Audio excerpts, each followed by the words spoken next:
Did you come on? Got him. Yes. Dude, that one took long, dude. I don't know why. That one was a long one. I know. Uh-huh. Everybody, welcome to the Breath of Fresh Air webcast on YouTube and Facebook. As you can see, I have Patrick with me. We're gonna get it down one day, Patrick. That was my bad on the delay, of course. No, that wasn't your bad. That was internet bad. Yeah, dude, I was quiet the whole time, man. I was good, and then nothing ever came. Anyway. It's almost like it got a timer for you as soon as you start talking. Bam, put it on. How it works, man. It's how it works. Yep. Well, Patrick, we have a lot to cover, so let's jump to it. We're going to start with the NFL, not so much about what's going on the field, although, of course, we could go to a few games to talk about. But I wanted to start with the Joe Burrow injury. So, as you know, Cincinnati, they're in Washington playing the the football team. And they might as well be. I know, right? Well, he got hit, kind of a combination hit, suffered a very, very severe knee injury. I guess he tore his ACL and MCL, and there's some more structural damage. Obviously, his season is over. So where I'm going with this is, okay, look, first and foremost, bad break for Joe Burrow, because by every estimation, dude has been well-liked, well-received by his teammates, and he was their leader. He was becoming the leader of the team.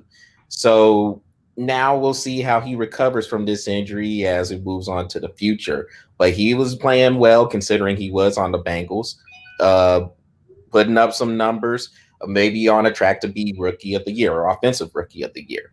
Now, a lot of these opinions, and this is where I was going with the text I sent you earlier about people making me sick. So they come in and they automatically want to start blaming people. Automatically. It's like the way of the world. Why did he get hurt? What was going on there? Yes, Cincinnati's offensive line can be better. Obviously. Okay, sure. Could the head coach, Zach Taylor, could he call better plays? Maybe run the football more instead of putting Joe Burrow back there to throw with a suspect offensive line? Absolutely, he could. But to just come out here and just start blaming Cincinnati for this injury, it's dumb, Patrick. It's dumb. And I'll tell you why it's dumb. Because every player that goes out there is always one play away from being injured. Mm-hmm. Drew Brees just got hurt last week. Are we going to blame New Orleans and their offensive line for him getting hurt? No, we're not. Dak Prescott.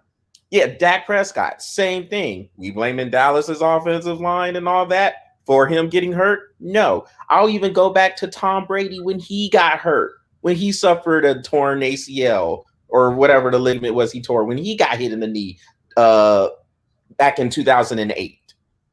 Nobody was blaming New England's offensive line. So why all of a sudden is everybody want to come in? Why do they want to come in Cincinnati like that? Look, Cincinnati, we know they've been a lowly franchise for a little bit.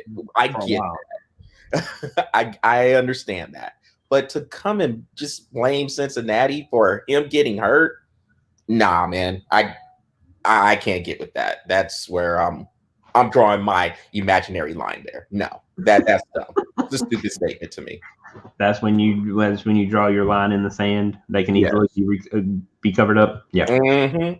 I agree with you, man. Actually, I agree with you 100%. The biggest thing you have to take away from this whole thing is, like you said, man, you know what you're getting into when you play this game, and you also know that on any given play, you're either going to hurt yourself or you're going to get hurt. Remember back many, many years ago when the Atlanta Falcons had Duckett. Remember him? Yeah. And he made that cut. Tore his knee all out, dude. Nobody was even around him. You're one play away. You're one play away. It doesn't matter if you got a great offensive line or if you got a crappy offensive line. Fact of the matter is this: you shouldn't be blaming anybody for anybody's injury unless somebody just goes out and starts doing what the New Orleans Saints did a couple of years back and start hunting people down. I guess you're blaming people then. Like I guess. You know. But the fact of it is like, look, reason why they're coming out at Cincinnati like this is because they're 2-7. Actually, I think they're 2-7-1. As a matter of fact, they are. Yes. Yeah. Which I mean, to me, you need to let them play. But anyway, another story for another time.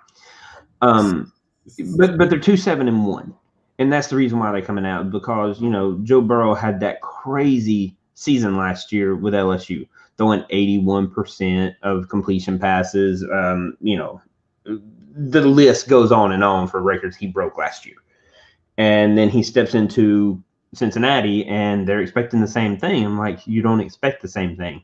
First of all, you got linebackers that are faster. They have faster linemen. People know how to take angles a lot better in the NFL than they do in college.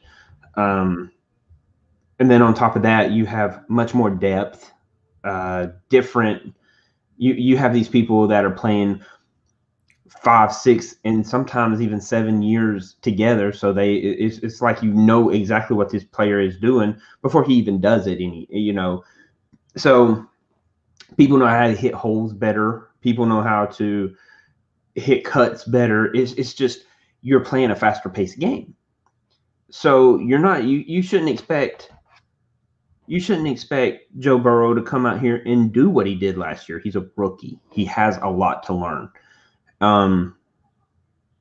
But to be blaming somebody for this, no, there's really nobody to blame. It was just he just got hurt. It is what it is, He just got hurt. I don't know why anybody would be blaming anybody for it. It's crazy. You look at all the articles that are coming out. Oh, we should learn something from this. I heard people on radio and on television.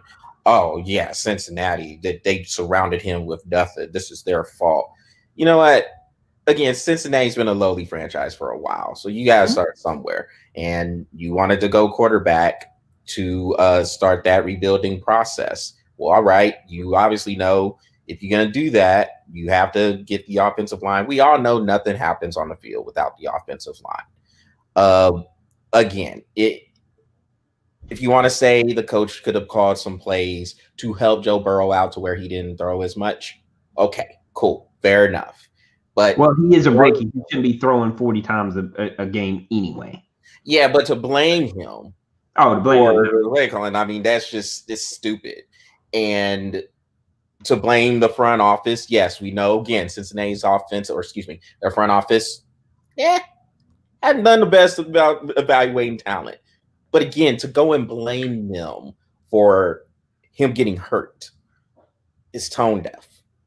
It's tone deaf. It's dumb. And honestly, it's just plain lazy, Patrick. Like that's the stuff where people don't have nothing else better to say. They don't know what they're talking about in a lot of cases, so they're gonna go to the easy target. Oh well, like you said, Cincinnati, they haven't been good. That's why Joe Burrow's hurt. Yeah, there has to be a reason. No, it's so stupid. He got hurt, and I didn't even need to see the play, but I mean, I'm assuming he either got twisted or he got hit low. It's a combination hit. Kind of got caught high, kind of got caught low, and then of course everything pressure. Yeah, went to the. I mean, and that adds up. I mean, do you blame the defensive line for doing their job? Do you blame the offensive line for not doing their job? That's what I'm saying. These defenders get paid too, right? I mean, all of them, everybody out there, they get money, they get checks. Mm-hmm. So I mean, defense was just doing their job. Yeah. Maybe the offense missed a play. Maybe the offense missed a call. Maybe he audibled at the last second, and nobody on the offense. Maybe it's Joe Burrow's fault. Maybe he didn't audible the right way. You can't blame anybody at this point. It's an injury. Stop trying to make it more than it is. Report that it's an injury. This is what happened. Hey, let's move on to the next story. Yep. And so with that, Patrick, let's move on to the next story. And so, hey, I gave you a transition there. You're welcome. I appreciate it. So let's go to Miami. And their quarterback, Tua Tagovailoa, man, the rookie quarterbacks. It was kind of a tough week this week. Hey, you know how I feel about rookie quarterbacks anyway. Well, look. Don't do it. Absolutely have to. But no, if you get the job opportunity, sign somebody with experience, let them learn, then put them out there. Well, some teams, Patrick, like Cincinnati and Miami, they might not have the choice because they've been 1-15 anyway. So, but the thing with Miami that you bring up the thing about the choice. Remember, they were playing well with Ryan Fitzpatrick in there, and then they decided to put Tua as the starter. As it may, they won 3 in a row, or had won 3 in a row previously until losing to the Denver Broncos this Sunday, 20-13. In the game, Tua got benched for Fitzpatrick, and the head coach, Brian Flores, said it was because of performance-related issues. Now, to Tua's credit, he's handled it well, handled it like a pro, handled it maturely. Hey, they did what they had to do, talking about the coaching staff. They did what they had to do to try to give themselves, to try to give the team the best chance to win. And I guess they didn't feel like Tua was equipped at this moment to do a 2-minute drill. They felt like Ryan Fitzpatrick would be the guy to get them there. To me, Patrick, that is the wrong message. Now, look, ultimately, it might not mean too much. It might not, depending on how things progress. But everything was fine when y'all were winning. Everything was good when Tua came in here. They won 3 in a row. Miami was sitting at 6-3. Now they're 6-4. And everything was just, roses. Oh, Tua's playing so good. He goes to Denver. And Denver, traditionally, tough place to play at. And their head coach is a former defensive coordinator. His scheme, and I know because Vic Fangio, he used to be the defensive coordinator for the 49ers a while back. He can mix some people up, and it could be tough for a rookie quarterback to pick up. These are the trials you have to go through as a quarterback. You can't figure it out. You got to find a way to figure it out. But that is hard to do if your coach is going to pull you the moment you have some adversity. To me, bad move. Horrible move by Brian Flores to pull them out. Because, look, there's no telling. You could have won that. You put Fitzpatrick in there. You ended up losing anyway. Whatever the case. What are you doing? I'm having to find a pillow. Hold on. Okay. All right. Well, I'll keep it going. You keep going. But yeah, terrible decision to me by Brian Flores. And again, it might turn out to be nothing. I think that would be because of Tua's temperament, trying to be the professional, trying to be the pro, and just he's a team guy. But I didn't like pulling him, especially in that moment. That to me was terrible. Sorry. Well, what can I say? I agree with you yet again. With that being said, don't get me wrong. I do have my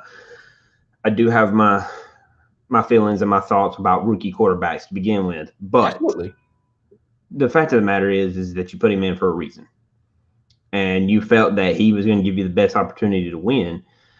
You got to roll that out. You got to ride that out. And if you're not going to ride that out, then what was the point in drafting him? Because he gets in a little bit. I mean, look, this is not Major League Baseball. This is not the fourth inning. You're pulling them out and putting in somebody that you feel is in. This is the NFL. And if you're going to ride with a quarterback, he's the one that started it. They only lost by 7. He's not going to win every game. There is quarterbacks out there. Tom Brady has not won every single game. If he won every single game, then he would be getting paid more than what he's getting paid now. I'm just saying. Fact of the matter is that Tua is going to lose games, whether he makes a bad decision or the defense is just better or the team that he's playing against is just better. What are you going to do when he runs up against Kansas City? Oh, well, I think Tua gives us the best opportunity to win in Kansas City. Well, he's the best opportunity to win in Kansas City, but he's not the best opportunity to win in Denver. Right. Come on. So at some point, you have to say, well, if this is the guy we're going to roll with, then give him the opportunity to show you that he is the guy you should have rolled with to begin with. So, like I said, I'm not a huge fan of rookie quarterbacks, but hey, if you're going to put him in, roll with it. And if he loses, then at least you have something to build on. Right now, you don't have nothing to build on. What are you going to? Who are you going to put in the next game now? Who does Miami have the next game? Let's just see, because now I'm curious. Well, they're saying Tua is the starter, so he's the starter going forward. So if he is, then okay, cool. And that's why I was saying, okay, maybe it doesn't mean too much in the future. But to me, if he's going to get into this situation and you pull him, it just sends the message of, dang, things are getting a little bit tough. Let's pull him. Can't handle it. And let's just look at this as a different perspective. Or Miami had to see something. They had to see what this was going to do if let's see what this does if we pull him in this game at this time. What does that do? How is Fitzpatrick going to handle if he has to come in? Maybe it's just one of those things. Maybe they had a feeling that they were at a certain point they were going to lose. This is the perfect opportunity to test that, to see how Fitzpatrick is going to handle it if Tua, unfortunately, would have either an injury or, how is he going to pick up the team moving forward? You know what I'm saying? I don't know. And it's just like with the whole injury with Joe Burrow. Hindsight's 2020 at the, you know what I'm saying? So you don't know what's going on in the coach's head. You don't know what he's doing. I will tell you, with that being said, I am a huge believer in leave the man in. Leave him in. Who cares what Fitzpatrick's got to do in the future? Let's worry about today. Let's worry about this game, and then we'll worry about next week. Yeah, and I see your theory, Patrick, but to me, if you're Miami, you're in a playoff race. I don't even believe my own theory. Perspective. No, and true. I get it. But I'm just saying, you're 6-3 going into this game. You're in the middle of a playoff race. So if you're the coach and you say to yourself, "Well, hey man, maybe we're trying to see how he handles this situation going forward," that's a hell of a time to be trying to tinker around with situations. What's going on? Yeah. Everything's going good. We have above 500 season. Stop playing with that. You don't play with fire. You need to know what's going on right away. You're going into see there was a bunch of teams going into this week that was 6-3. And now, I mean, this is off the top of my head. The Colts, Raiders, Titans, Ravens, among others, along with the Dolphins and the Browns. All of them were 6-3 going into this week. You should have had that figured out if you were Brian Flores. You should have had that figured out at 6-2. Yeah. So terrible decision to me. And like I said, I get you made some good points, man. Always trying to play devil's advocate. Look at you. Oh yeah, I got to. Yeah, don't get me wrong. You roll with Tua. Yeah. You roll with Tua because he's gotten you where you're at. As you could pick many times. When if you have a quarterback that is going to be better, yeah, you roll with that. That when Garoppolo took over for Brady for those 4 games, you got Brady. I don't give a crap if you go 4-0, Garoppolo. I'm putting Brady back in. Yeah. Denver, when they got the chance to pick up Peyton Manning over Tim Tebow. Sorry, Tim. I'm putting Peyton Manning in. This is what I'm going to do. But at this point right here, you roll with it. You got to roll with it. There's nothing telling me Fitzpatrick is going to be a better quarterback. There's not. Well, shoot, Patrick, let's jump into college. And the college football playoff rankings came out. So, Patrick, as the season has gone along, we have joked, We have talked about how much of a sham these rankings are probably going to be because everybody is uneven with their schedules and how COVID has canceled or postponed numerous games. I think 15 games got postponed or canceled last week. 15. Mm-hmm. So he has college playoff rankings did not disappoint. Their mediocrity. We'll put it that way. So your top 4 is Alabama at number 1, Notre Dame is number 2, Clemson is number 3, and Ohio State is number 4. 5 and 6 are Texas A&M and Florida as your outside looking in teams. Texas A&M has played 6 games, and I don't know if they're even playing this week. They've missed the last couple of weeks. The game against Tennessee and the game against Ole Miss was postponed. Florida has, I think LSU, their game with LSU was postponed. They might make that up depending on if they're the East win or not, which in that week, then I guess they'll be playing Alabama, which would be December 19th in the SEC championship game, assuming everything plays out. I don't see why it wouldn't. Yeah. Already got to lose 2 games before Georgia even has a chance. Yeah, that's true. And then Clemson mess. They lost to Notre Dame, and then they had their game against Florida State postponed. More on that in a minute. But what just how do you feel? Like, is it as much of a travesty as you thought it would be before? Oh yeah. Oh yeah. Like I said, this is the rankings did not disappoint in mediocrity. This whole season is just a joke. I don't understand. I mean, we've sit and said this webcast after webcast after webcast. I don't understand why they even putting in rankings right now. Way I see it, you got Alabama 8-0. Okay. Respected 8-0. Notre Dame, respected 8-0. Clemson, respected 7-1. Then you got Ohio State. Sorry about the eye roll. I'm sorry. Over there. This is bullcrap. They're 4-0. 4-0. And they get a spot. I would prefer to see Cincinnati in there opposed to Ohio State. Ohio State just they had a game canceled too. So it's not like they haven't even played the games that they were scheduled to play. They had a game with Maryland that was canceled. Yeah.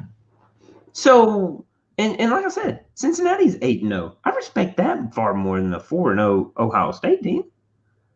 I just don't respect it. And at the same time, I don't even respect the rankings as a whole.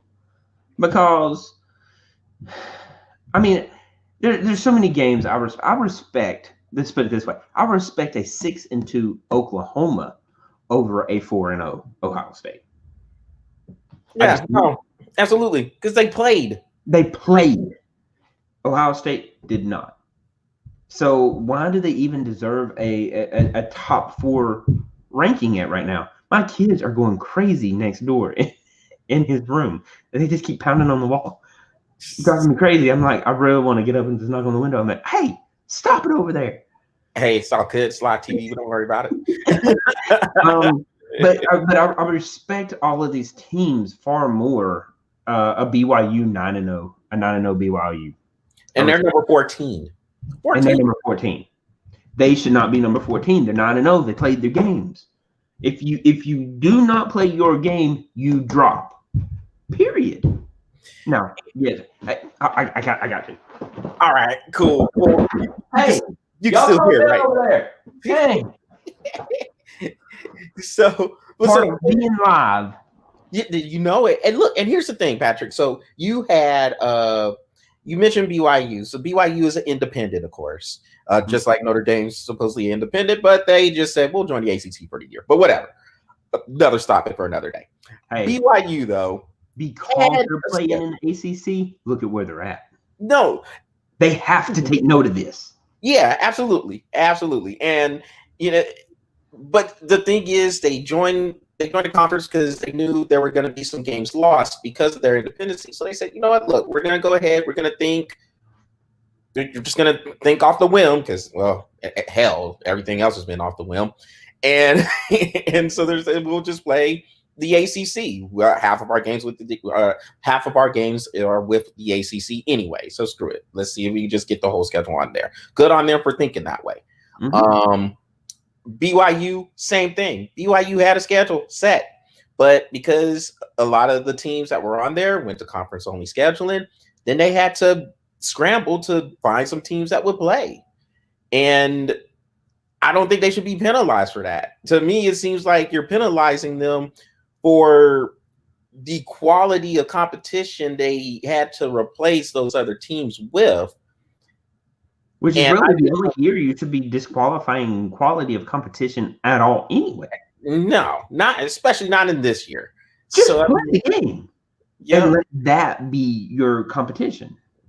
So it's just it's bad. And now you have these dudes and women. I mean, I don't know who all is on that board, but they're out here basically, it seems like more than anything else, more than any other year. And we've discussed year after year what exactly is important to the board, what exactly is standing out. One year it might be strength of schedule. One year it might be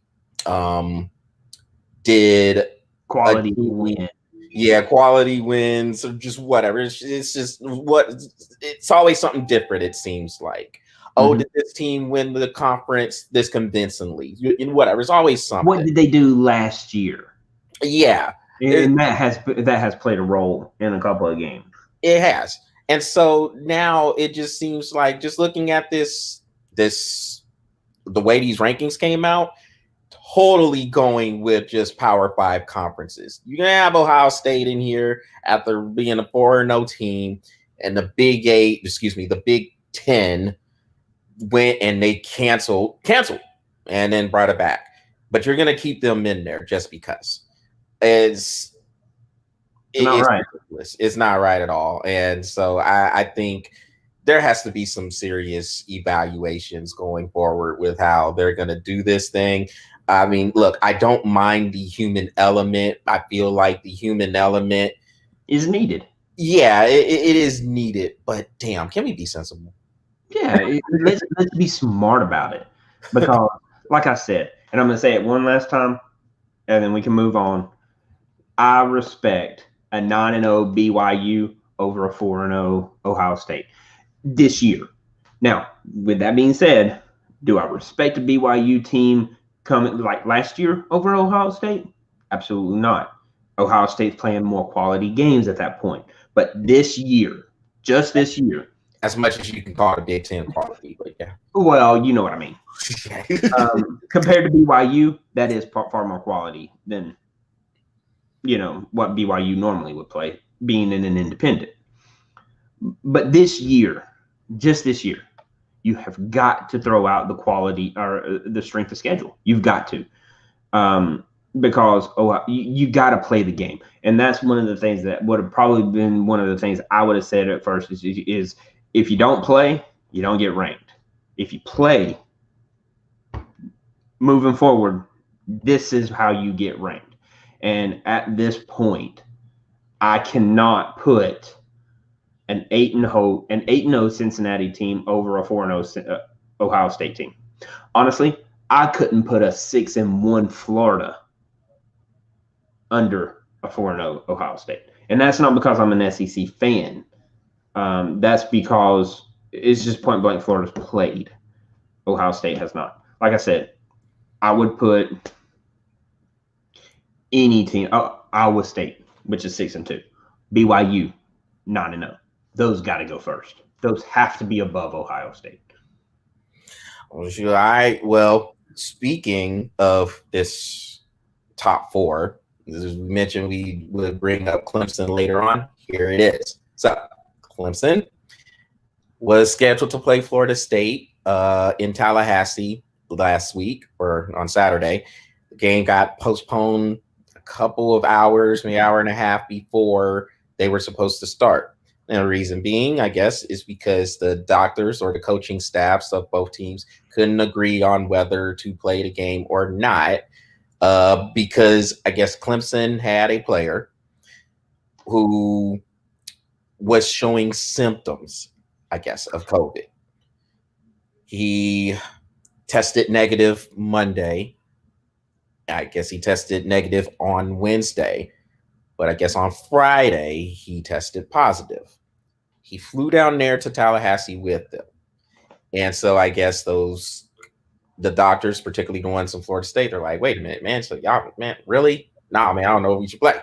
And Florida State probably trying to play it safe. They don't want any of that, just not knowing if this player had affected other players and then maybe he didn't come out on the test. They didn't want that to potentially spread to their players as well.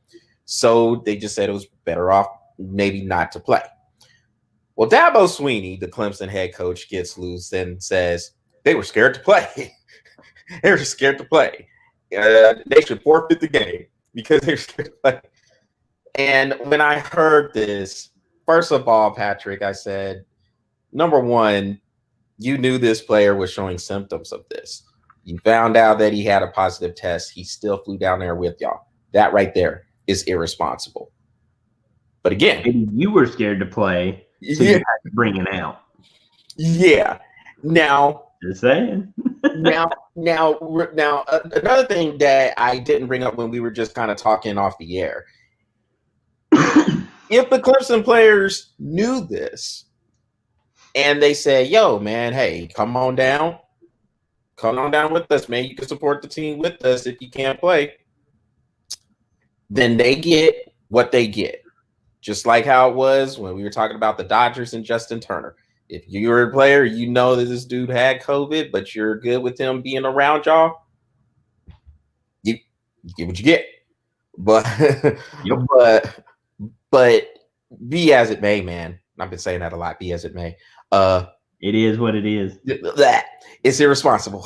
Hey, be as it may is the same thing. No, it's not. It's different wording. No, that's all not. it is. No, it's not.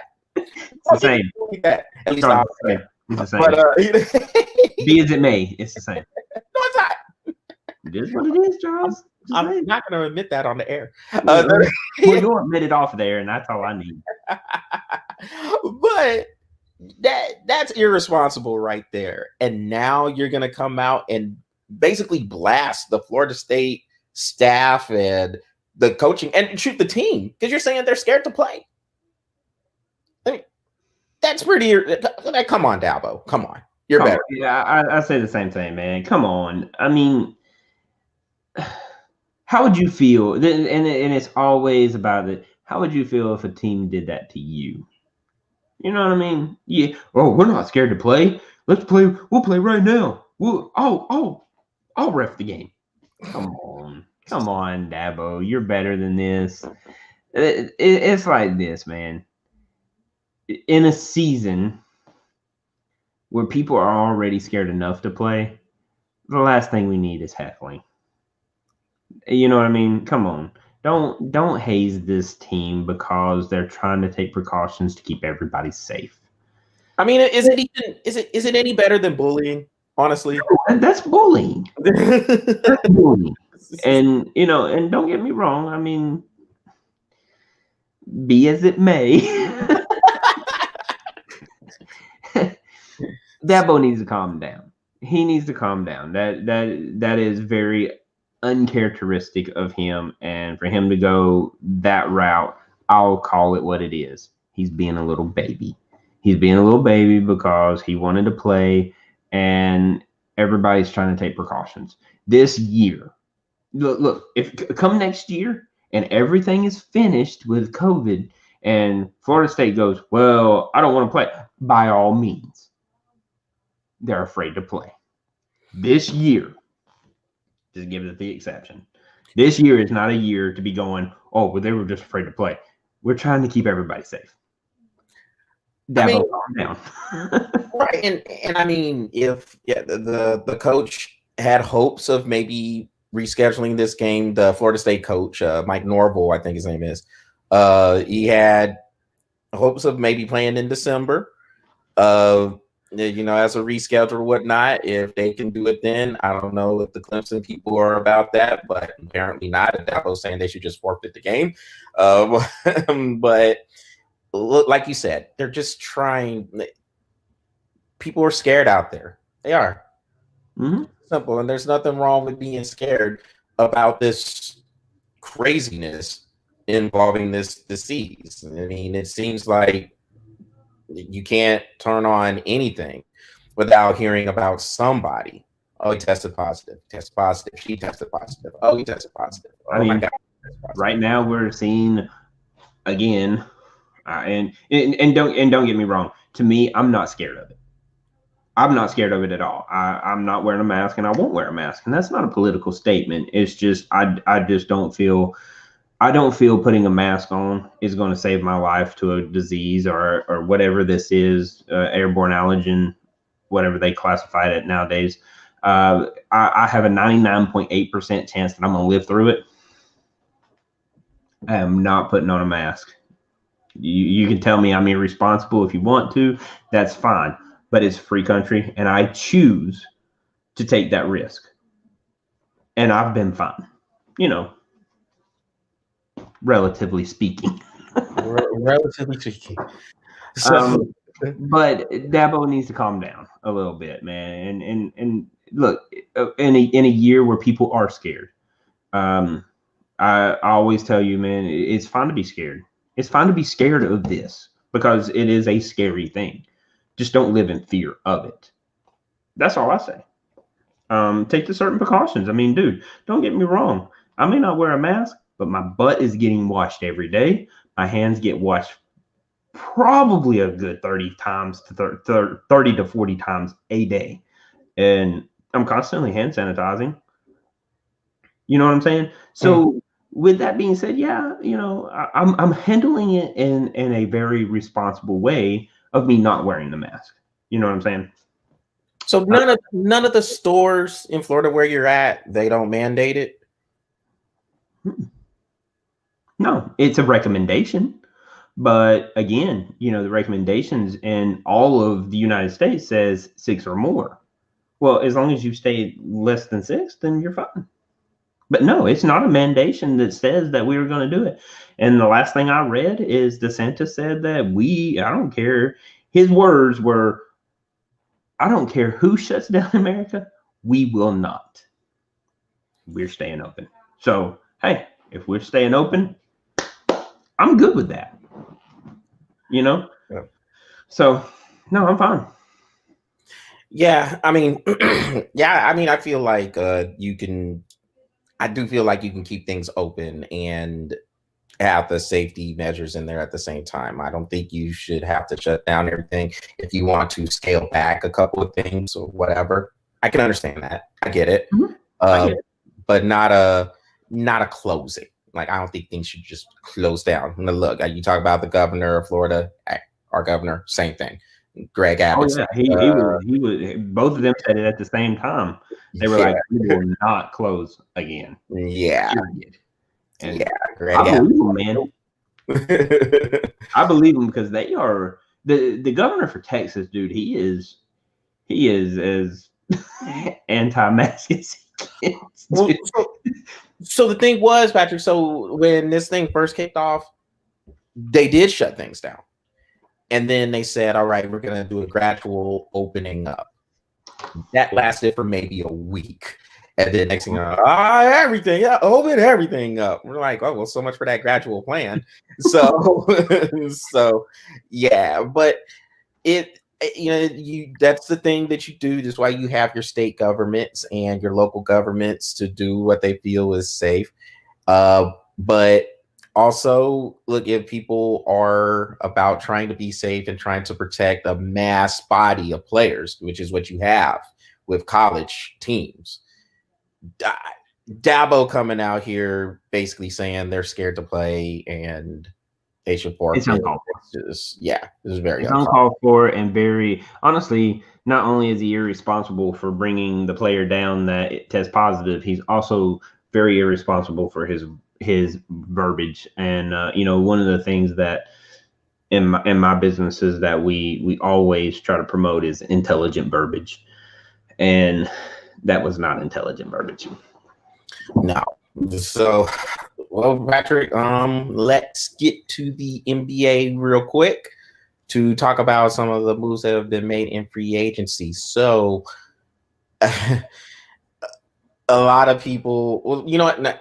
I'll get to Gordon Hayward in a second, but let's talk about, his deal. Yeah, Ooh, little inflated. not worth it. Little inflated. But you have a lot inflated. But you have a couple of teams that stood out with the moves they were making. One is the Atlanta Hawks, and the other is the LA Lakers, because the Lakers basically just got stronger from winning the title.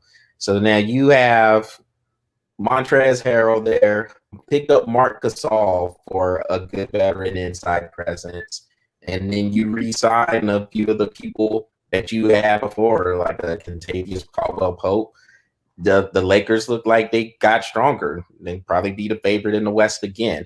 I know Anthony Davis had to sign, but that's a formality. He's probably going to sign sometime after Thanksgiving. It's really just a matter of how many years he wants to sign. But Atlanta, they made some moves too, picking up Boban Bogdanovic for some shooting. I think they've picked up Chris Dunn. They got Rondo in the backcourt. And we know how Rondo could be if he could stay healthy. So, but Atlanta, I like the moves that they had made, and I mean, I think they could start to make a little bit of noise in the East now. Trae Young has turned out to be better than I thought, and I didn't think Trae Young would be bad, but he's so much better than what either one of us thought. I was like, that dude didn't do crap in Oklahoma. What the hell is he gonna do in Atlanta? Yeah. Okay. and the thing is, because a lot of people, and I think what really got me off of that train was how people were just automatically trying to compare him to Steph Curry. And you know how it gets with a lot of these comparisons, these players who come out of college just automatically get leveled. Oh, I think he could be the next Michael Jordan. Oh, I think he could be the next LeBron James. Oh, I think he could be the next Kevin Durant. You know what? How about you just be the first Anthony Edwards or whoever got drafted, or James Wiseman or LaMelo Ball, whoever. How about you just be the first about them? And I wish a lot of those other people who come out there would stop putting that on them. Just let them be them. Let them do what their game is, whatever their game is. Let them create their own style. Stop trying to compare them to all these all-time greats out of college. It's ridiculous. Yeah. But, well, I mean, you kind of got to give LeBron the credit he deserves on that one. He kind of started that crap. Coming out of high school. Did he start it, or did ESPN start it? Good point. He paid ESPN to start it, so he doesn't put his name on it. Okay. I'll hate on both of them. You saw how I flipped it and hated on both of them at the same time, right?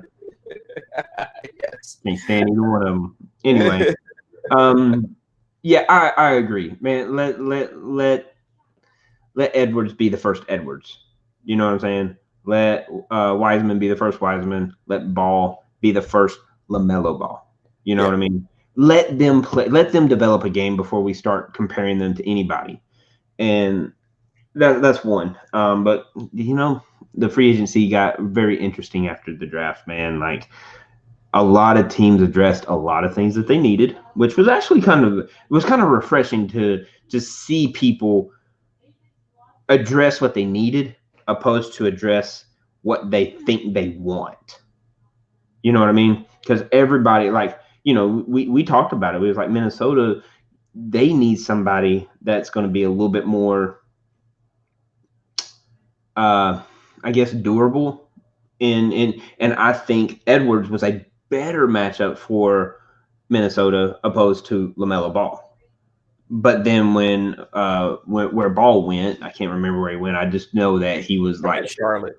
Charlotte. I think that's a great pickup for Charlotte. You know what I mean? So I like the fact that they addressed what they needed opposed to what they think they want. So that was kind of nice to watch that. Because I was actually surprised.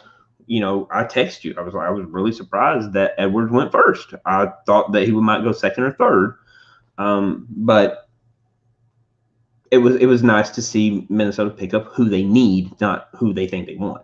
Mm-hmm. And I saw a lot of that throughout the entire draft. So it was kind of nice.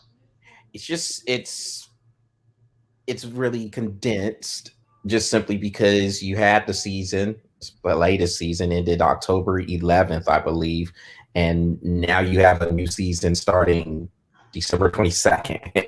So you get 2 months at the most. Well, if you're one. Yeah, but this puts them on track, though, right? Yeah. So because you had your last game was October 11th, and you had your draft last Wednesday. Free agency began Friday. Yep. So now you're pretty much in the middle of your off season. I think training camps will start next week. Yeah. I think next week. So for the teams who were off, really didn't play any after they shut down originally in March, then they pretty much got a full off season. You had a few teams, they played in the bubble to see if they could qualify for the playoffs. And it's gonna be a little uneven, I guess, to begin. But you got a 72 game season. I don't know when the NBA finals are supposed to be, but from all indications, it looks like they're trying to get back to the schedule that it was on before and have these bad boys in June. So then they would be back on schedule for next year. For next year. Or the year after, however you want. The year after that. So yeah, I mean, I think the main thing, as we know with everything, it is money driven. You get your 70 games. They have a huge TV rights deal that they basically have to make sure they pay. And so that's why you have your 70 game season, your 72 game season in there. And plus that Christmas Day, you know, the NBA likes to showcase everything on Christmas anyway. So you start your season there on the 22nd, take a couple of days before you get to Christmas. Now you can debut your Showtime teams, whoever's on there, whoever you want to throw on there. You throw the Lakers, the Heat, the Nuggets, all your top teams. I guess that was up there. So what it created, though, was a very interesting period of free agency and with the draft, because everything was so condensed. And what you had said about them thinking with needs and not wants, it says a lot, because you had to kind of condense it. It's not like you had the normal time to go through and try to make these evaluations. It was basically, oh man, all right, we have this need. This dude, he's a free agent. Looks like he fit it. Let's get him. Yeah. and we'll go ahead and we'll sign him to these inflated contracts, because these contracts are ridiculous. Gordon Hayward. Gordon Hayward, bro. Wow. 4-year, $120 million. Wow. Just give me a 4-year, $1 million contract, bro. I'm good. And yeah, and the thing is, man, I mean, the contracts are very inflated. I remember I was on a Facebook page, and one of the dudes on there, he said, man, De'Aaron Fox got a max extension for a rookie.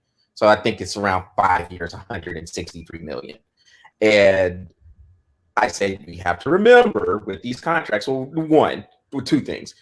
TV rights deal, everybody's going to get inflated contracts. I mean, I think you and I could probably go out there on the court and we're going to get $10 million for 3 months. But